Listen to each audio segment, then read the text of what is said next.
Hello, everyone, and welcome to Black Creole Chronicles Path to Publication, the first virtual One Book, One New Orleans event of 2024. If you're tuning in, thank you so much for watching tonight. I'm really excited. For those of you who don't know me, I'm Megan. I'm the director of One Book, One New Orleans. And for those of you watching who are not familiar with this organization, I'm going to give you just a very brief intro to what we do. One Book, One New Orleans selects one book every year, and we encourage everyone in the city to read the same book at the same time, with the idea that we will grow stronger as a community through a shared reading experience. But when we do that, we have to recognize that approximately 1 in 4 adults in the city of New Orleans struggles on a daily basis with literacy and with access to books. So if we're going to be One Book, One New Orleans, we really have to do the extra work to make sure that this 1 in 4 is not excluded from a shared reading experience. To do that, I develop a curriculum around the book, and we give the book and the curriculum free of charge to adult education programs throughout the city. So our selected book each year is being used to teach adults to read. We also get that book and its curriculum into education programs in both adult and juvenile prisons. We get the book into the ears of the blind and print handicapped through a partnership with WRBH Reading Radio. And if the barrier to that book is just that you can't afford it because you can't choose between that book and your rent, we make sure that all of the branches of the New Orleans Public Library have a few copies so that you can go and get that book from your local library for free. To bring all these readers together, we have a series of free family-friendly events. Some of them are online, some of them are in person. If they're in person, they are never in the same neighborhood twice in a calendar year. And we do that purposely to hope that if your barrier to our programming is transportation, we're breaking down that barrier by coming to your neighborhood.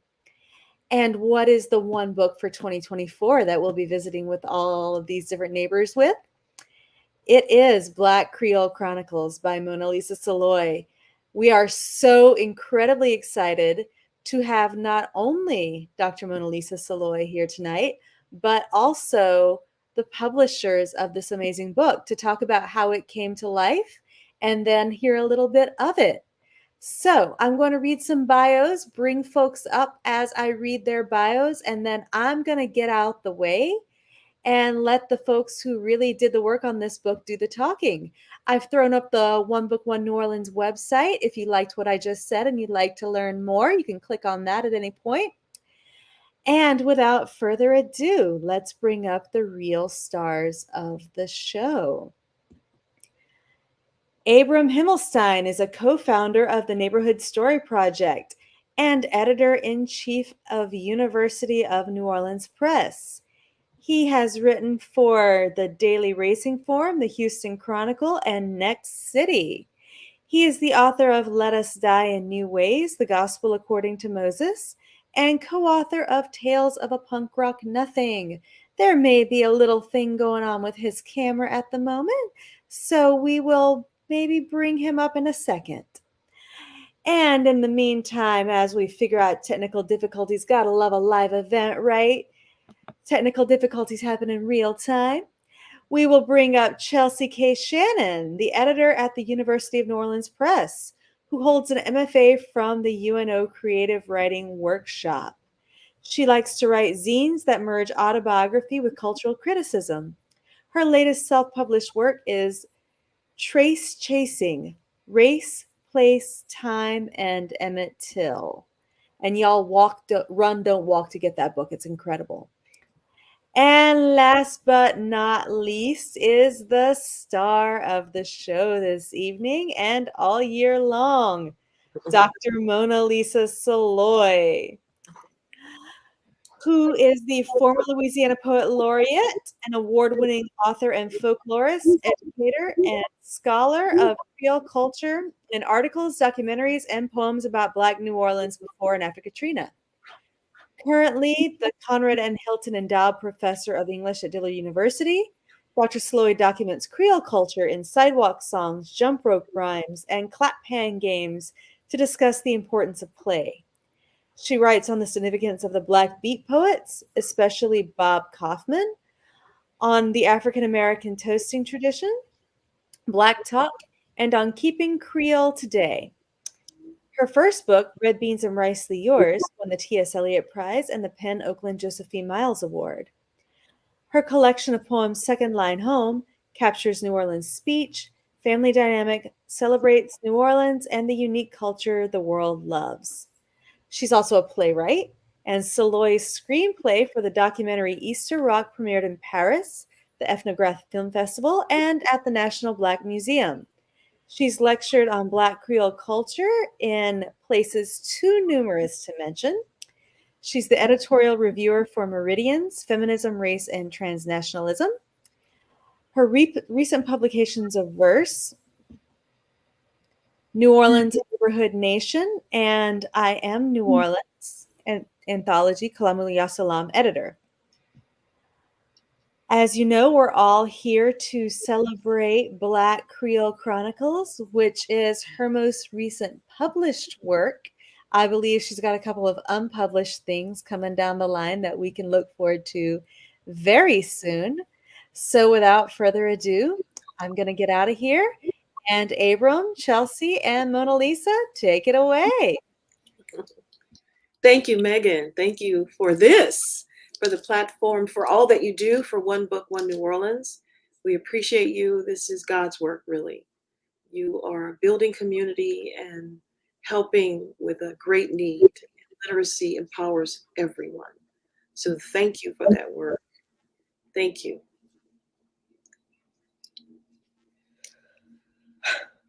Well, I'm not sure if Abram is with us or not. And I know he was prepared to talk about acquiring your book, Mona Lisa. And I'm prepared more to talk about the editing process. I don't know. I know that I was definitely nervous to be invited to edit the poems of our state poet laureate. It is an extreme honor and also a call to rise to the occasion. And also, poetry is not my background either with my MFA or in my personal writing. So I don't know if you want to speak more about our editing relationship. Oh, I will. I'll let you talk first, and then I'll brag about you, because I did not know that poetry was not your background, because you are an exceptional editor. Let me just say that. Okay, I'm going to let you finish, and then I'll talk and brag about you. I was just trying to meet you. I think with the lack of poetry, like formal training, of course, first I approached your work like from a heart space, like how does it land in my heart, right? And then from there, it was really more of a musical analysis, because I did study music. I played some instruments, so I'm thinking about how the poems are working rhythmically. So I think those were the majority of like my granular edits, like just like, possibly changing syllables or just word order and that kind of thing. And it was a real pleasure to kind of sink into each poem and find its rhythm and think about, its tone and its music. And then from there, I think we talked a bit about like the structure of poems or like maybe adding sections in certain ones, because the collection has like a variety of lengths of poems, right? Like some are quite long, some are like just a couple lines, which is, an enjoyable source of variety. But yeah, so we talked a bit about organizing. And then I think we mentioned maybe cutting just a few, but on the whole, I wanted everything to stay intact and maybe just be, revisited on a more granular level. And I did, I looked back at my notes in preparation for this, and I'm looking at the spreadsheet that I made for each poem to talk about, each one's theme and kind of its vibe, its emotional vibe, to think about balance for the collection as a whole. Because it's like, I don't know, I'm used to editing mostly novels and short stories, but I think any poetry collection is kind of a collage. And so I was thinking of your collection in that way and thinking about balance as you would balance a visual collage. So those are kind of some of the philosophies I brought to it. And then I wrote you a letter, kind of summing up my thoughts. and we went from there. That letter blew me away times a million. It was so heartfelt and sincere and just beautiful comments. You received my work so well. And not that you had to, I mean, you had to address it as something to present to the public, but you really heard me and felt me and understood what I was after. And I can never, ever thank you enough for the warm reception, for the great suggestions, and just the kinds of attention to detail, what to explain for a larger audience. And usually as a scholar, I think I have a handle on that, but when it's your work, you're just too close to it. Yeah. So thank you, because that really gave it another dimension to add some notes so that anybody can read it. And certainly some things are culturally specific or historically specific or just a reference to something quoted. But I think it adds a greater dimension to the book itself. So thank you. And I had some unusual pieces, and you love those too, because boy, I was thinking, oh God, what is she going to say about this? And I'm not reading those tonight, but those are controversial, but we'll do that live. All right, bring the controversy live. Yep. So thank you, because some of them are very controversial, and the Black Lives Matter stuff, the COVID stuff, and even the hashtag Me Too. Yes. As well as the Pride apology poems. Yeah, that came first to my mind. Those. Okay. And that just those I don't want to do those here because my eyes would be leaking. Yeah. They just make me full. Mine too. Cause thank you. And when you said that in your letter, oh my God, I had to read it to my sister, who's one of my personal editors, and they loved it. So they all my whole family loves you. So so not only you're an extraordinary editor, but you have a lot of heart, and I really am indebted to you for helping me pull this so polished. And I thought it was polished when I sent it, but you gave me a larger polish. So thank you. Thank you. It was my pleasure and my honor. And I guess just one more note on the musical analogy, thinking about the rhythm of each poem, but also the ensemble that you bring together is so ranging. We have our choral poems that are on behalf of the collective, and then we have our solo pieces that are incredibly personal to you. So that's another range that I really appreciate about this collection. Thank you. Yeah. Thank you so much. Do we have our brilliant Abram yet? I'm not sure that we do. Okay, so I can read some poems. Abram and I are working out technical difficulties, and we will get him on if we can. Okay. All right. So would you like me to read some poems now? That would be wonderful. Okay. Well, welcome to the audience. We're having our own little party here. And just a background about the book, because this session is titled The Road to Publication, I think. Yeah. And one of the things that happened, first of all, it was such a great honor to serve our beloved state as poet laureate. And I traveled extensively. I came in as poet laureate right at the end of the pandemic. And so my initial speaking engagements were virtual, but even those, the people wanted me live. So I immediately went to other areas because they wanted more. And I covered, in 2 years, I did about 60 speaking engagements in addition to teaching full time. Wow. My point is, I went to a lot of nooks and crannies, to big libraries, small libraries, regional libraries, schools, and even a university or two. And people kept asking me questions. Well, what is this Creole stuff? What do you mean? Okay, we hear it, we kind of know it, but what do you mean? So this collection then everywhere I went, I was sharing my other work, but I kept trying to reply to those questions. And some of the poems I've been writing, certainly the romance, and I'll share those since we're pre-Valentine. And there's a whole section on the first section is called Just Us, Justice, Just Us.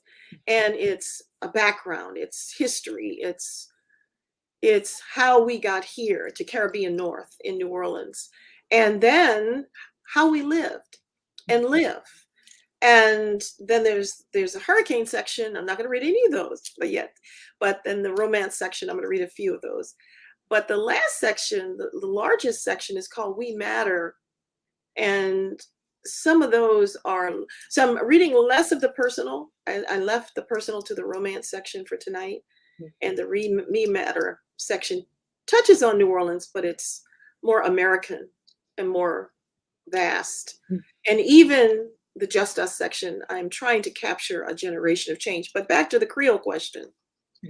Etymologically, or the oldest definition of Creole, was invented by the Portuguese from crioulo, meaning black person born or homeborn slave, or from creare, to breed, from Latin creare, to produce, to create. So initially, the Portuguese then identified descendants of mixed enslaved Africans born in the New World. So therefore, whether born from Canada or continental America, the Caribbean, or South America, those descendants of mixed enslaved Africans are Creoles. So Creoles then as a people are united by culture and separated by seas, S-E-A-S. And most notably, Creole is a people, a culture, a cuisine, a language, an influence, a style, and often misunderstood. But we created so much culture. So currently today, in Creole-speaking countries, the current estimates is 1.10 million native speakers. And Creole has the highest prevalence in Mauritius, and on the Seychelles has 89%, and about 1.7 million people speak Creole as their mother tongue around the world. And they say about 1.5 million worldwide speak French Creole as their mother tongue. So again, because it's a mixture of European and African born in the New World, depending on where you are, it could be more African French, African Spanish, a mix of that, because when you talk about Santo Domingue or Haiti or the Dominican Republic, it's more, or other places where the French is more dominant, even in Canada. So it's a little bit different. And in New Orleans, my father spoke Creole, my grandmother spoke Creole, a lot of my neighbors spoke Creole. And what do I speak? The bad words and the phrases, because they wanted us to speak English. They wanted us to sound American. So we could hear, we knew when they were fussing, when they were fussing. And unfortunately, that's a lot of what we kept. But we do have proverbs and things and sayings. So, but hey, the food weighs along in the music. They say if you've heard a drummer from New Orleans, if you heard a drummer from here, he speaks New Orleans. That's what they say. So we've created quite a bit of wonderful culture that we love here. So I'm going to stop preaching and and give you just a taste. And this is from the first section, Just Us. And these are two poems about the Black arts movement, because it's a generational thing. And I'm attempting in these two poems to capture a generation of change. And the first one is called Coming of Age in BAM, or the Black Arts Movement. Last of the Jim Crow generation, Jim Crow named for a minstrel show, white men and black folks, a show called Jumpin' Jim Crow, into black codes, laws after the Civil War, after so-called emancipation, how whites react to newfound, how whites react to newfound Negro rights, the legal separation of races. We planned attacks with Homer Plessy, the New Orleans civil rights versus Ferguson, a push to integrate public transportation, then elect some blacks to Congress, public education for a first.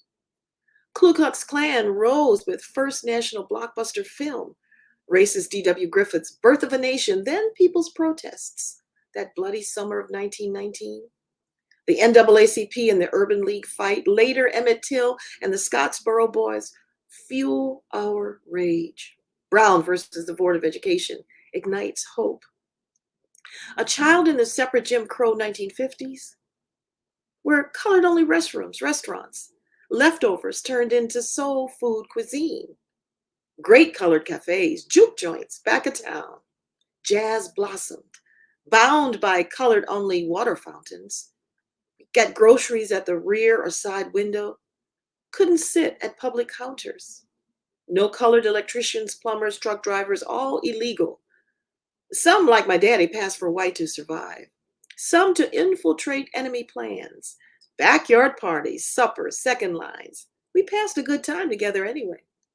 Us, culturally covered, cozy and colored. Fueled by World Black Consciousness Movement.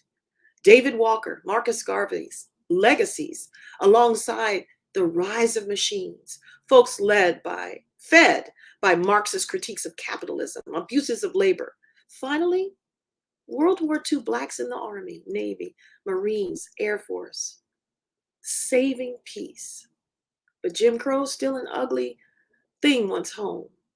Colonial invasions continued from 1949 Chinese Revolution to the 1959 Cuban Revolution.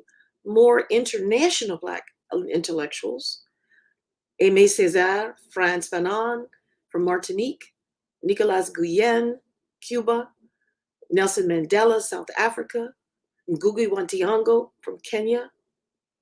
A teen of the 1960s, Civil Rights Act passed in 1963, not enforced until the 1970s.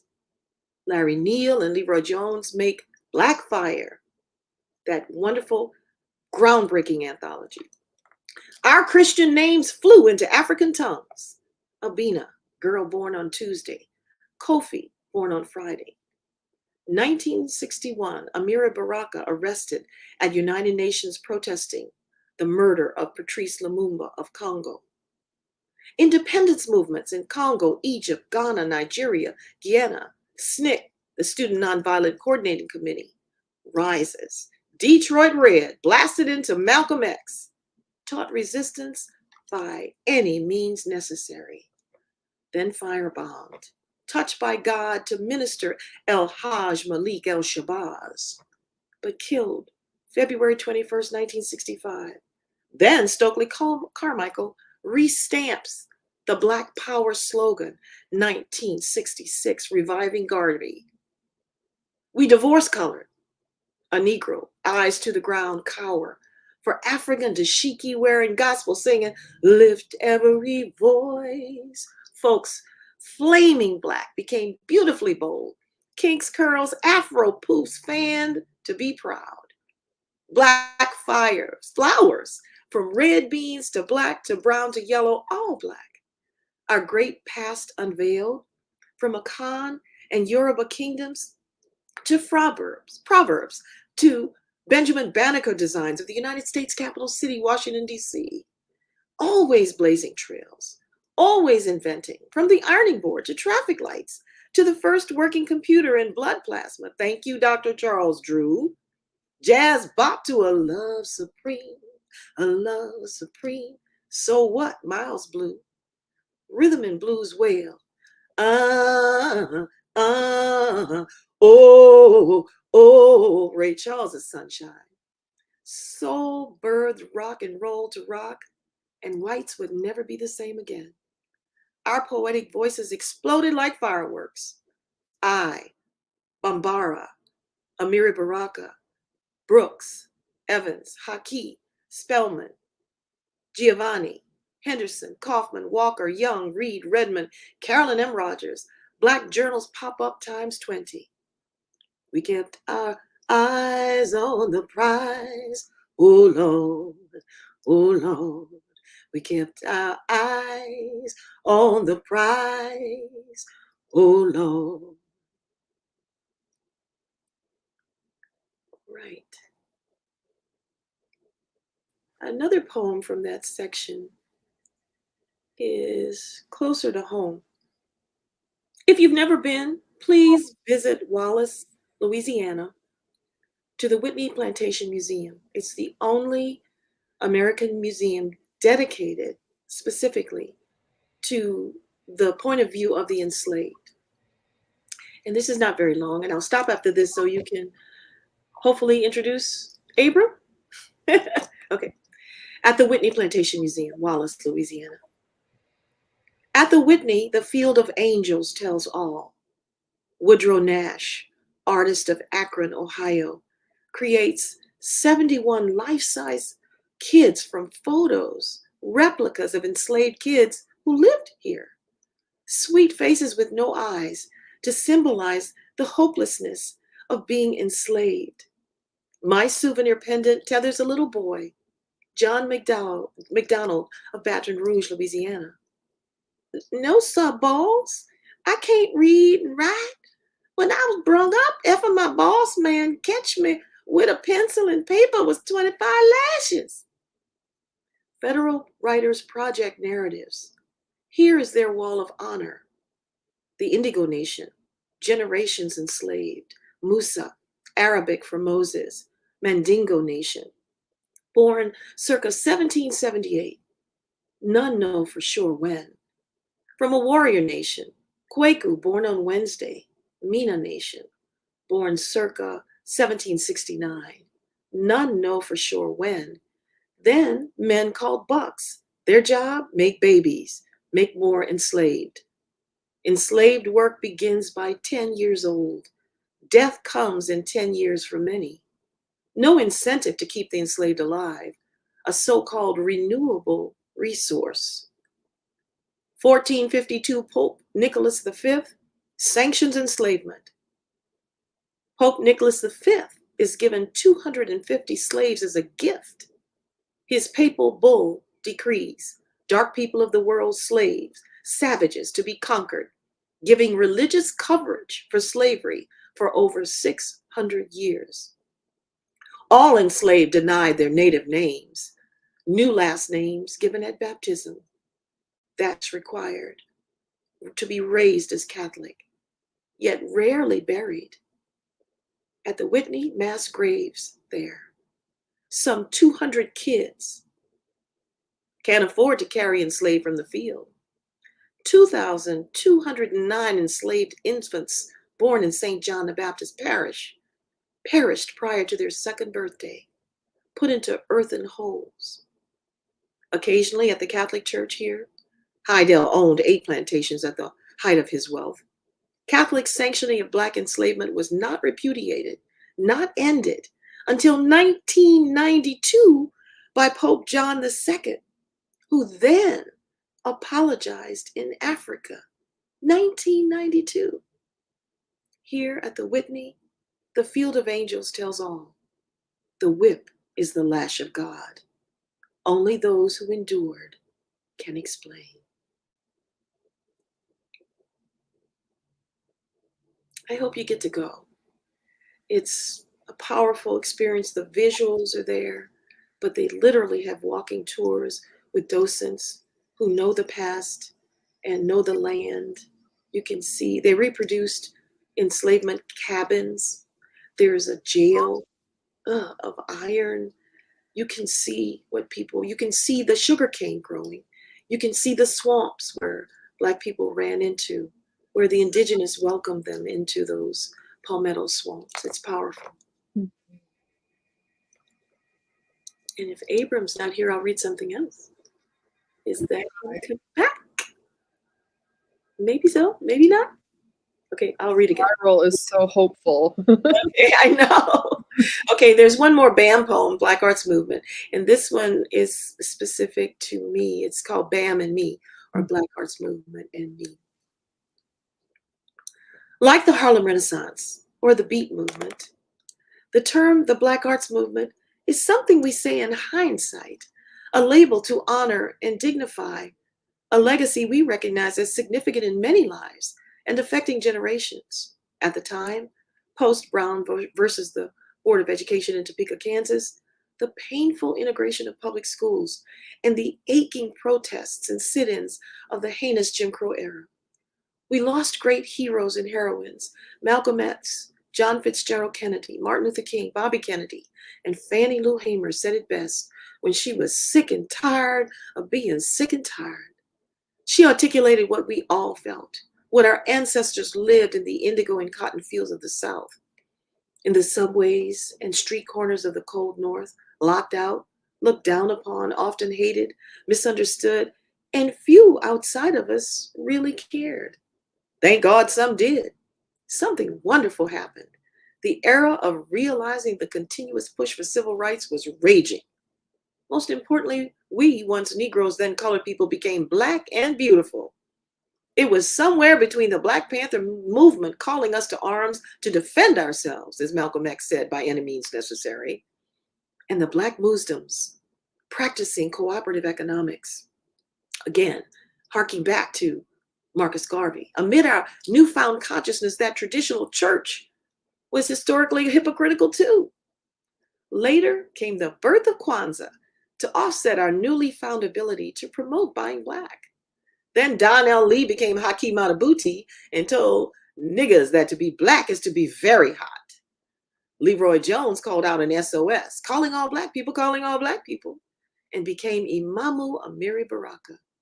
Nikki Giovanni reminded us that though most of us grew up poor, a sociological term, that all the while we were quite happy, especially since we had no idea just what we were missing, since there was so much we were not allowed to do, say, experience.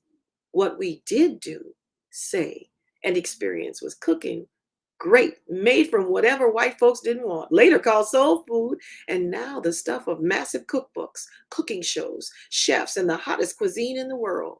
And oh, Lord, it tastes good. We sang our hearts out in church during worship, praising the Lord in gospel riffs, born in the sorrow songs and middle passage woes, added to the blues of work songs and chain gangs. These gems became gospel music that toured the world, raising money for historically Black colleges and universities. We cooked up something new between the blues-bearing, soulful stirrings of Black angst, married to European notation, making jazz America's original classic music. Then soul music broke loose into funk, then into rock and roll, later disco, until those street corner heroic narratives of Shine and the Signifying Monkey left the sidewalk from toasting into another musical phenomenon and blossomed into rap, full scale. Yeah, we made more than lemonade. Through it all, our poets and lyricists, from Langston Hughes to Curtis Mayfield, gave us hope to move on up.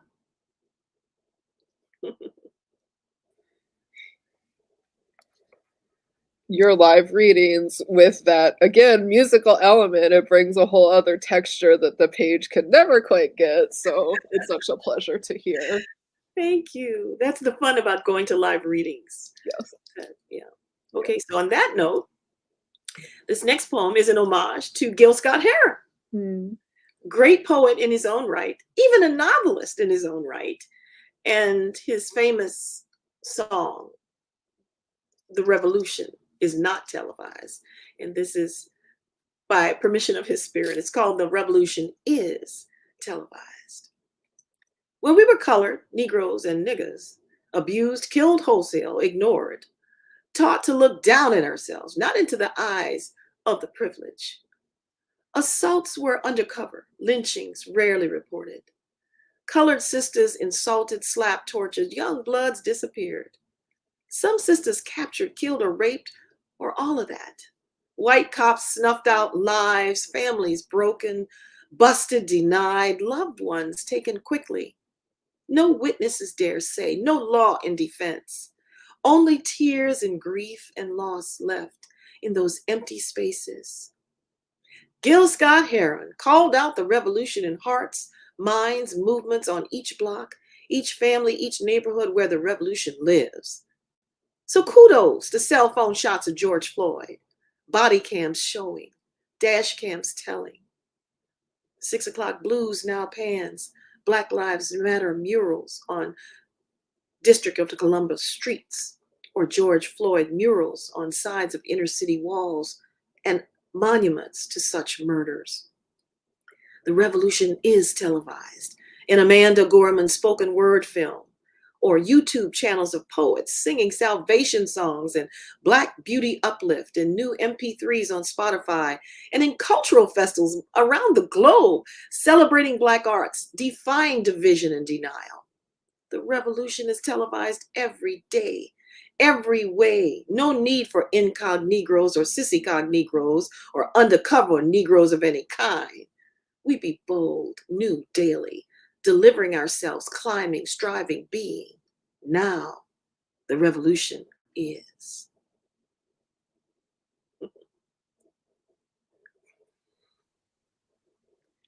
I really appreciate these tribute poems to both famous artists as well as community members and neighbors. You're placing them side by side in that way, and it's really beautiful. Thank you. They're our heroes too. Mm-hmm. We know. We know. And on that note, in terms of answering that call, who are we? This poem says, who are we? Who are we? Beings alive, blessed, Black, full of color, rainbow bold. Our story born in Africa, mother fatherland to all.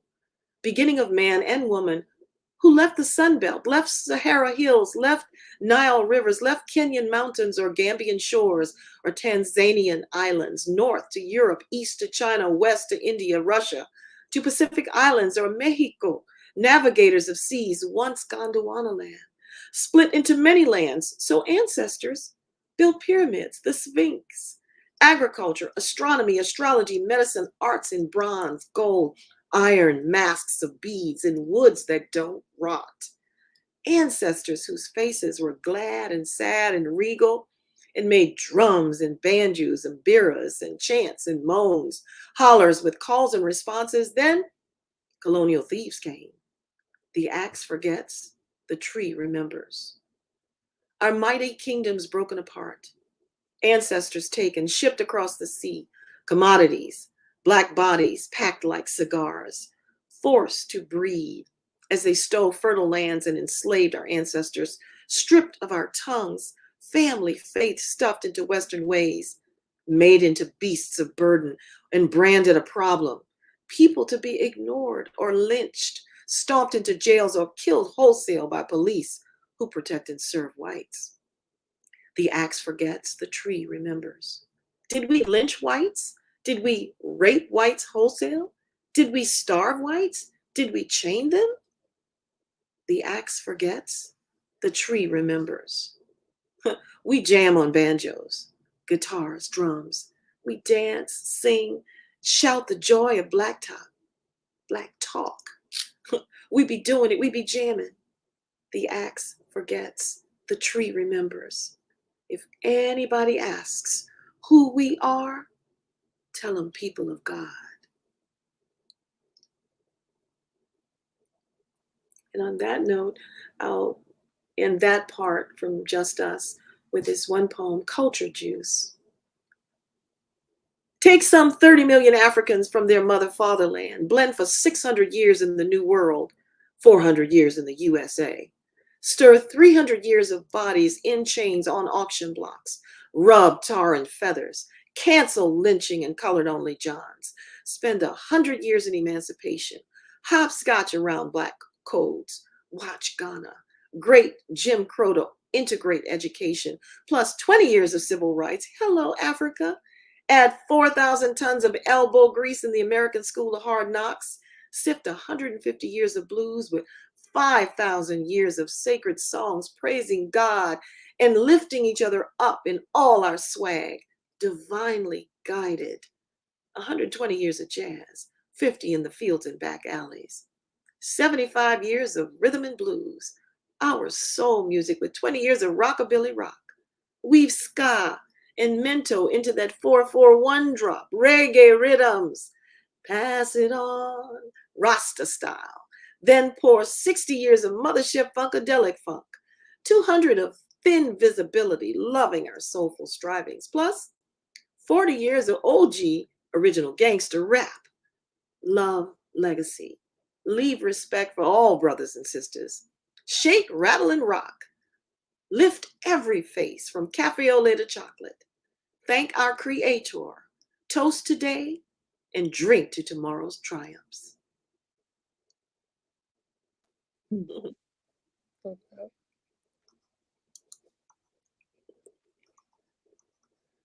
Okay.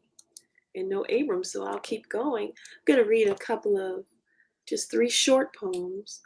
These are from the romance section. Lovely.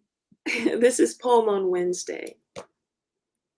It's not the small glass of dark red Cabernet, not the fact that I haven't had a beau in decades of working to rebuild after personal disasters of loss of home, neighborhood, to post-Katrina flooding, to lack of federal response. It's none of that, but you.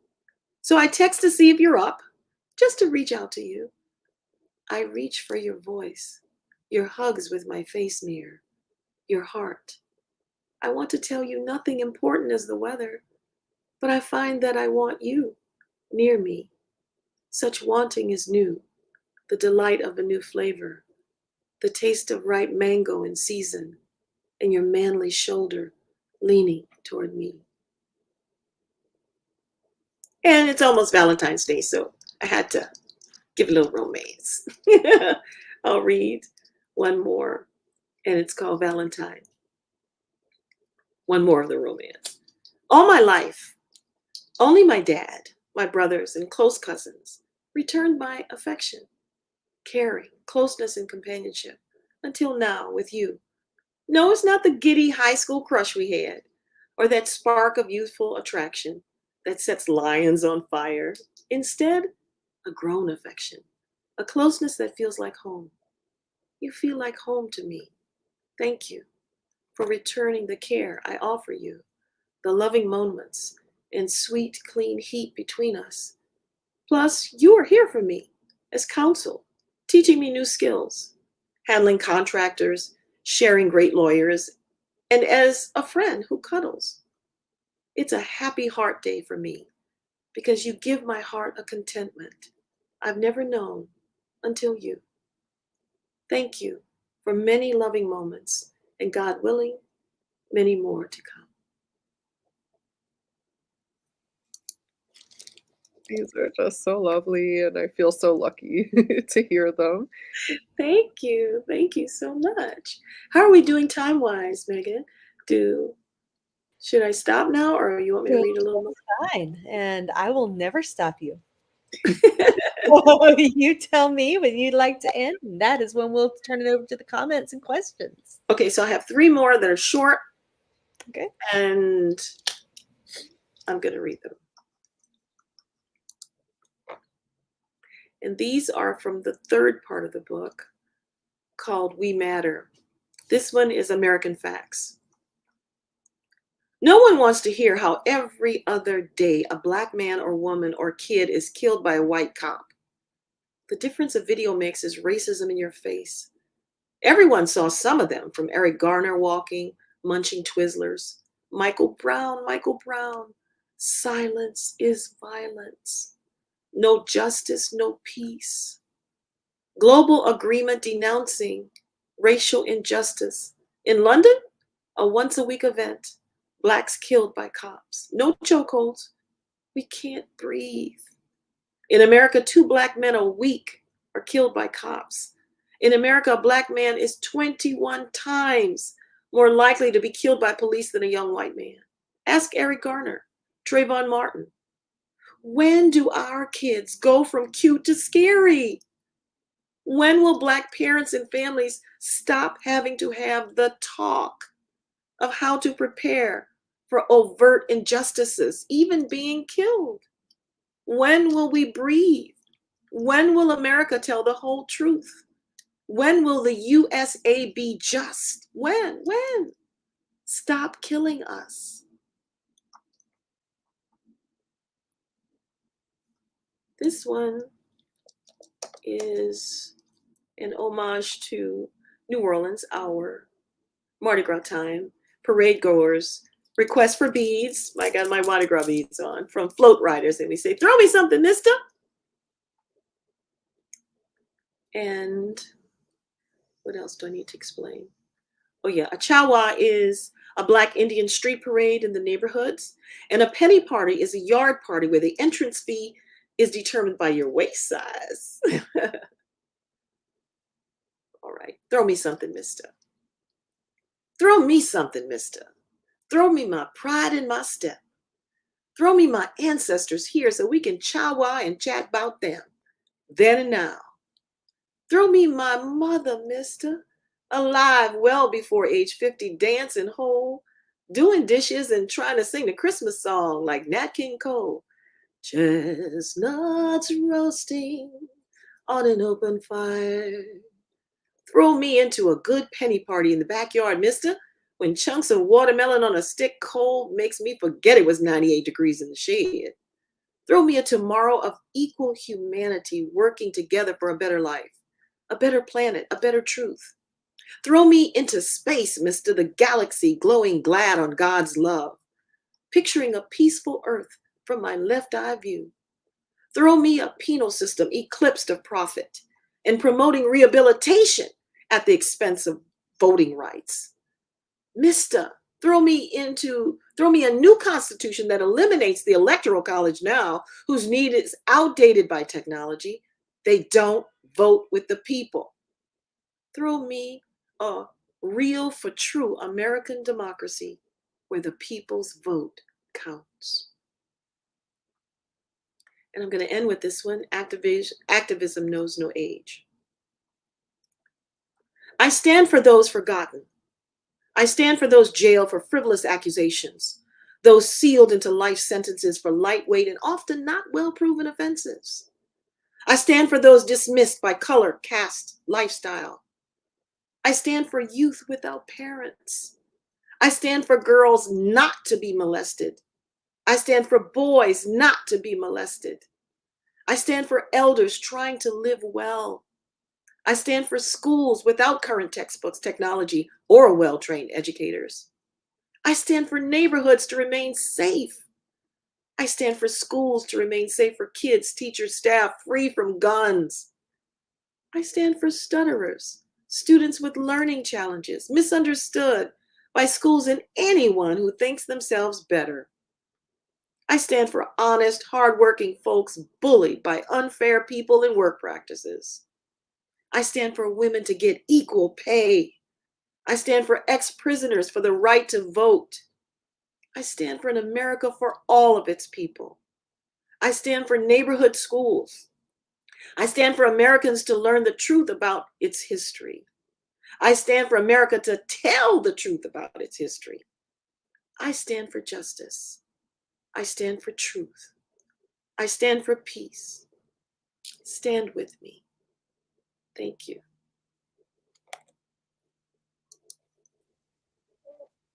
I do. Thank you. Yay. Yay. Thank you.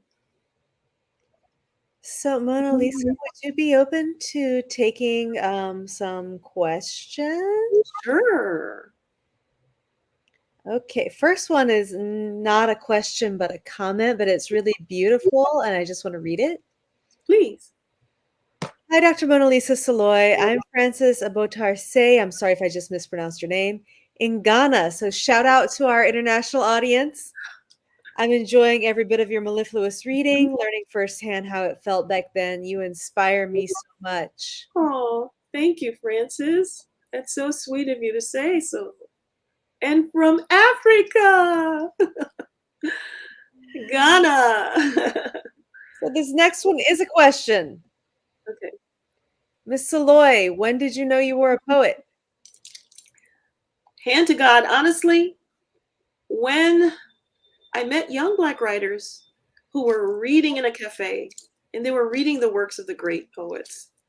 And I loved it because it wasn't taught in Jim Crow New Orleans when I grew up, and I didn't know anything about Black literature. And I had had a car accident, lost my memory, and I was writing to remember and literally filling up little dime spiral notebooks, just whatever I could think of. That's what the doctor said, write, just write. And I was writing down stories and images of home, and I didn't know who I was. And I was there every night because I couldn't sit down. I had to stand up or lay down flat because I broke my pelvis in half. I had a hole in my lung. And then I lost my memory for a couple of years. And so I was living in student housing, and the cafe was next door. So I could ride the elevator down and go to the cafe. And I was there almost every night. They had a poetry thing because I loved hearing. I didn't know there was an Alice Walker or Sonia Sanchez or Leroy Jones. And I was just fascinated because they would read them out loud. Then they would read their own stuff, and they would ask me questions. They said, "You talk like a poet." And I said, "What is that?" And I had no clue. And they took me to their teacher, who was Dr. Colleen McElroy. And she became my mentor. She took my little notebooks. I had stacks of them. And she said, "Let me show you what to do with this." She said, "You're a poet." And I never looked back. I knew. Wow. Thank you, Marilyn, for asking. Hi, Liz. Thank you.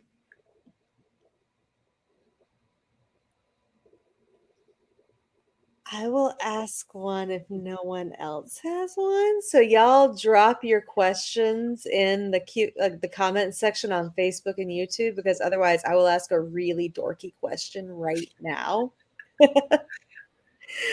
But for me, my brain is just going wild right now because your first and your last poems that you bookended with, right?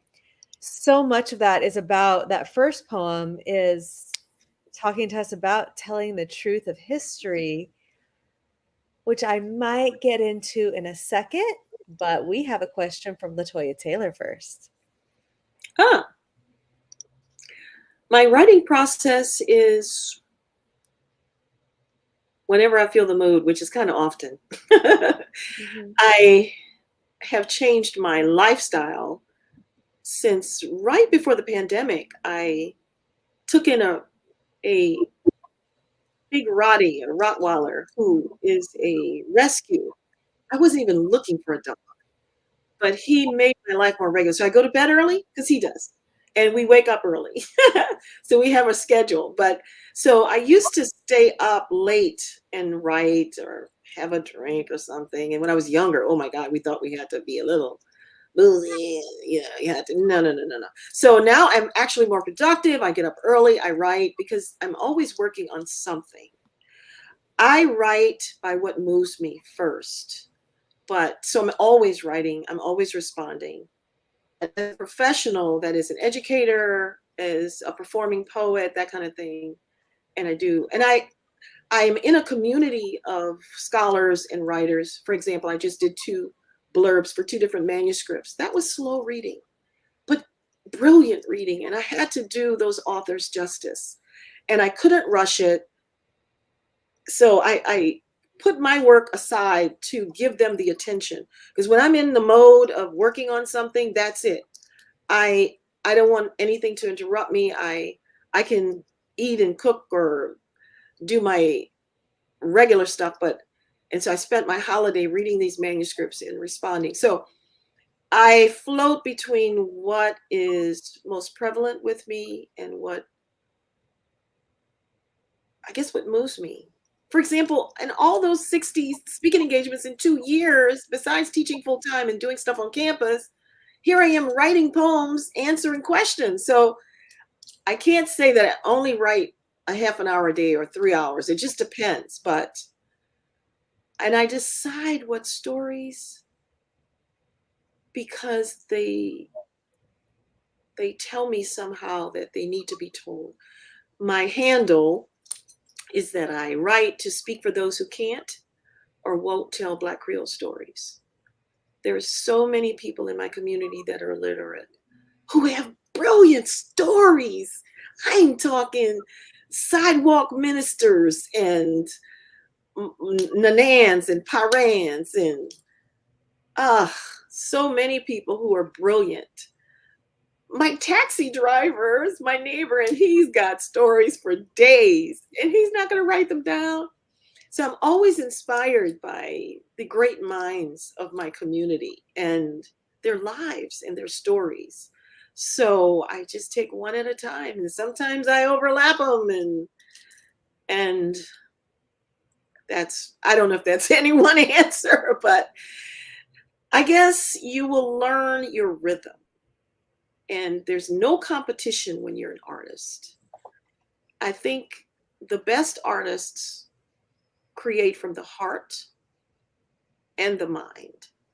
And you must find what drives you, what you care about, and try to make a difference. In other words, the best authors that I love wrote because what they were documenting or sharing was about more than themselves. Even though I have quite a few personal things, it's more than about me.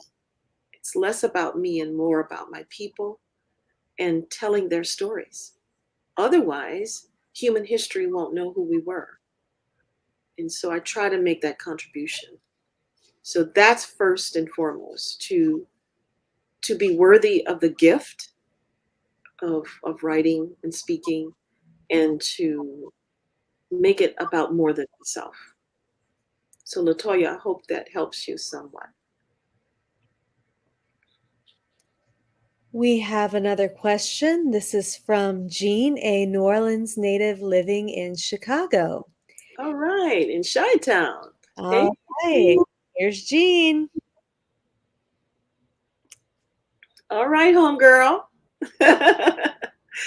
You can get my books at any bookstore. You can get them directly from UNO Press. And I think Chelsey, can you put the link to UNO Press in the chat? I can. Oh, you can? Okay, you can, Megan. Thank you very much. And what makes someone a great poet? I think that's for other people to say. Certainly.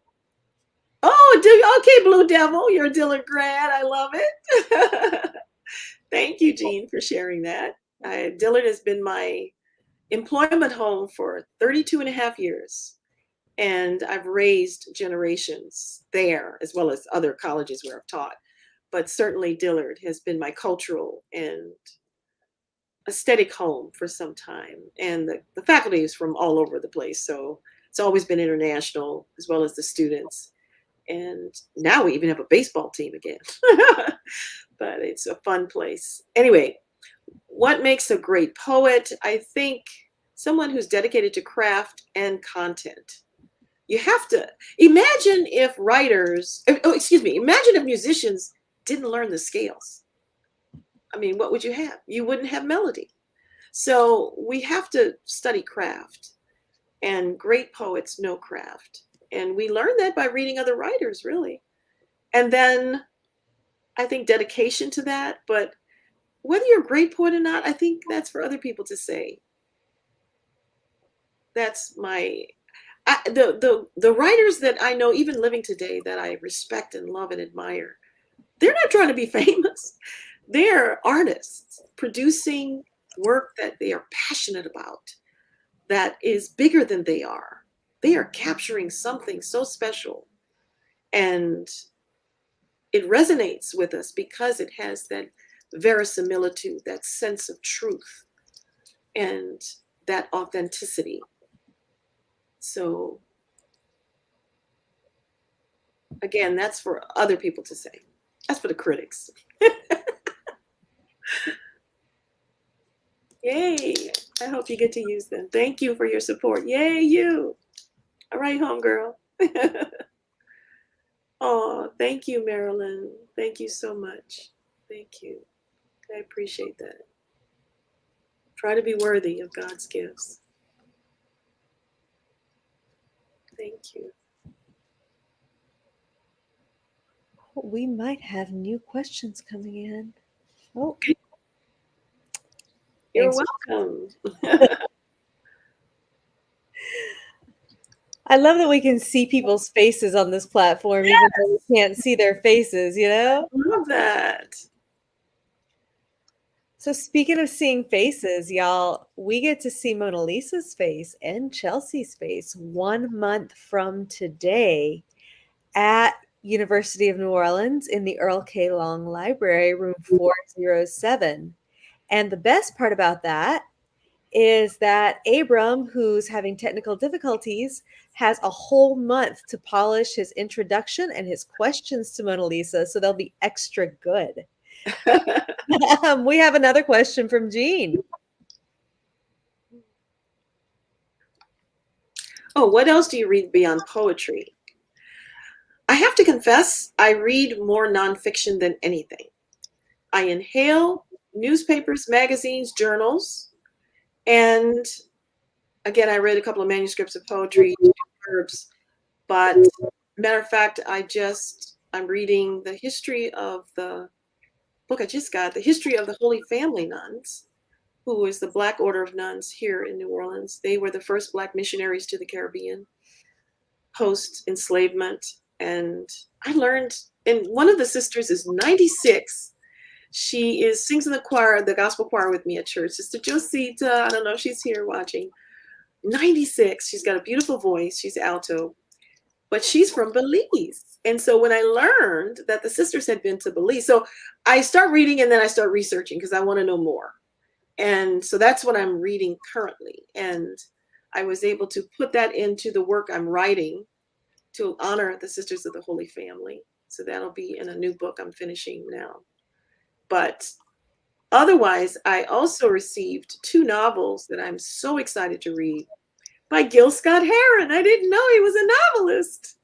And I am just tickled pink to jump into that. Only it's the beginning of the semester. We have a Teagle grant. Teagle is a foundation that wants to infuse more reading into college classes. We used to always read books in all our classes, and then we started diminishing not what we cover, but we just couldn't do all the literature in every writing class. So we sort of separated that out. So I just picked something new that I haven't done. So I don't know if I'm going to get chosen to do the class, but I'm going to do that. But anyway, so I'm selecting a new book. So I'm reading quickly to see which one I want to do, because I've done 2 books in the past and I don't want to do them again. I want to do some. I like to make it. Oh, good for you. Yeah, I didn't know you wrote novels. So 2 novels. So I got them, and I think I got them used, but I got them. They came and I'm excited. So I feel like I could read one now that I have a couple of deadlines behind me, although I have another one this week, but that I could squeeze that in. I'm definitely, so that's kind of, I read by what interests me. Oh, and I want to read Maurice's new book. I finally got a copy of that. And because I didn't have one. And let's see, who else is new that and I can't wait to get my colleague at UNO, her new book, Carolyn Hembray. She has a new book out. So I want to read that because she's a wonderful poet.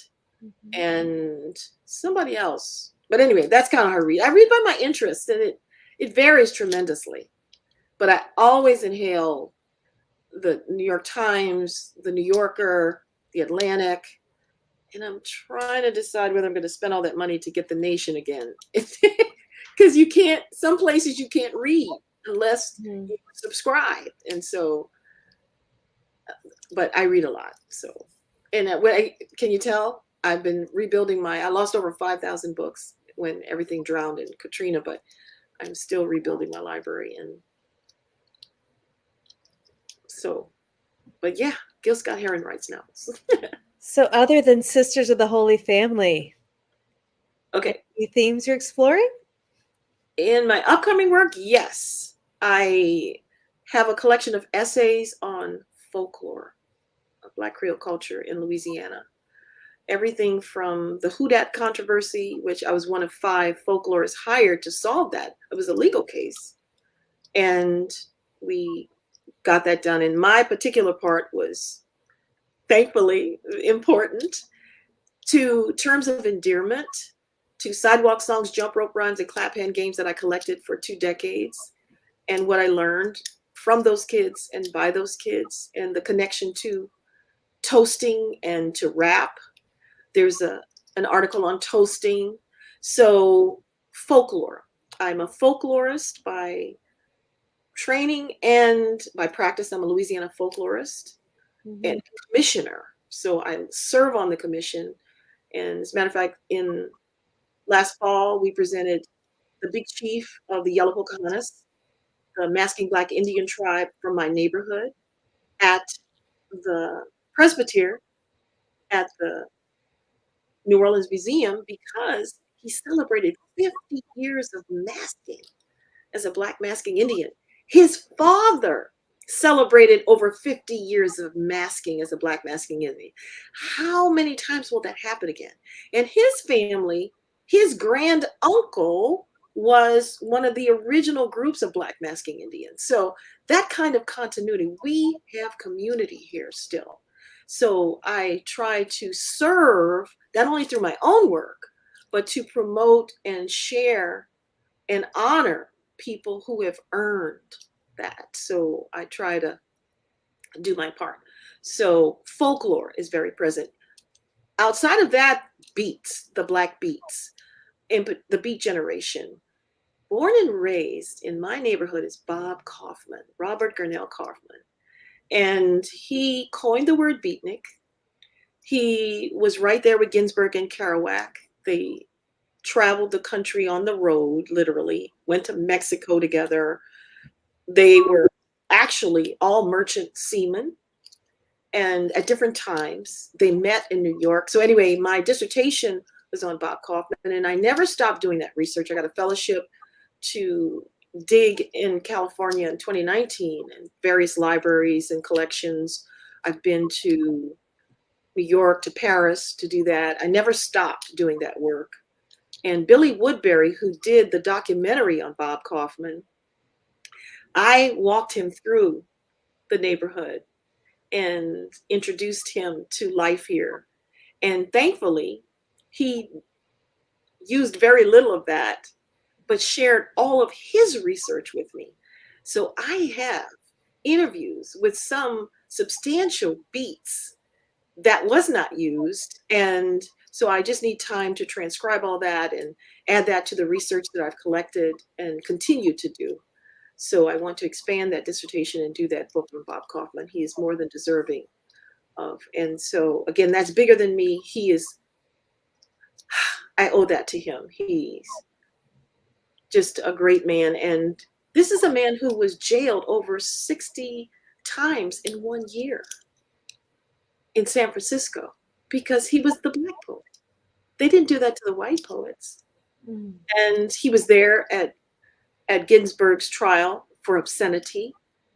And I'm just thankful that I got to meet his family, and his brother shared a lot about their lives and his life that other people don't know. And just this year alone, I was looking at academia.edu, and there are over 1,000 views of my work on Kaufman. So it's time for me to finish that. I want to wrap that up. So that's my immediate goal, other than teaching full time, raising another generation, and doing events at school, and one book, one New Orleans. So hopefully by the summer I can dive deep into that. Can't wait to read it. I'm reading the book about Ginsberg's trial right now. But Cut Sleeve has a question about your influences.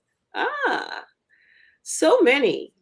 Certainly Sonia Sanchez has, from the start, evolved and grown and touched me and continues to.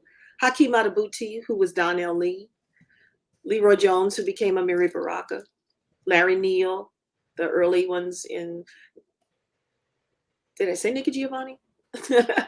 She too, the Black Arts Movement writers, Tom Dent, brilliant. Kalamia Salam. And today, Charisma Price, Sonny Patterson. I mean, there are great writers writing now. Even even Icon from Alexandria. There are great, great writers here. Gian, who does wonderful New Orleans stuff. There's a whole new generation that I'm thankful for. But I love the traditional books. And then of course, William Stafford is another poet who told me I was a poet when I was very young. And so I'm doing something with the Stafford Project right now that's going to happen soon. And I always, always, always, Theodore Redke, God, I love him. There's so many that I don't know. And so let's see, that side is Black intellectual thought. And next to it is all poets. And so what did I name? 6 maybe? And there are many, many more. And then anthologies. And that other side is folklore. No, actually that is beat stuff at the top. And then when you get down here, it's screenwriting and fiction. And then the folklore is over there. So, and there's more that you can't see. So I read, yes, you're surrounded by books. Great way to live. Great way to live.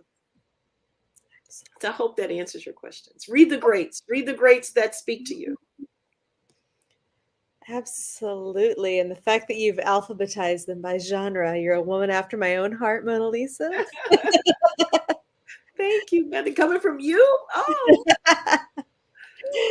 So if no one else out there in internet land has any more questions, we're at about an hour and 15 minutes now. Feels like a good little time to wrap, maybe. And I know I mentioned that on February 22nd, we're having an event at UNO at the Earl K. Long Library, room 407.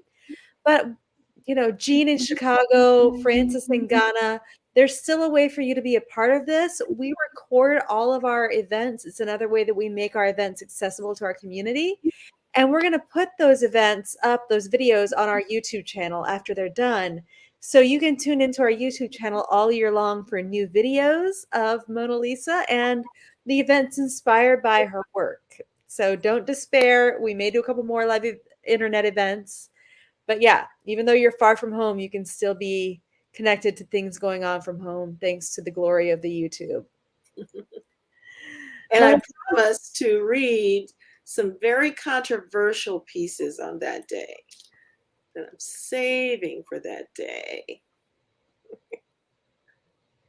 Yay. Thank you, Jean, for subscribing. So, Mona Lisa, any final thoughts to close us out? I'm sorry? Any final thoughts to close us out? One, I'm so grateful that you have honored me by selecting my work, Black Creole Chronicles, as the One Book, One New Orleans 2024 selection. Your goals of community and literacy for everyone is so profound. I am so proud of you. I'm honored to work with you, and even more greatly honored for my work to be selected. So thank you. Thank you for placing me on the journey with you.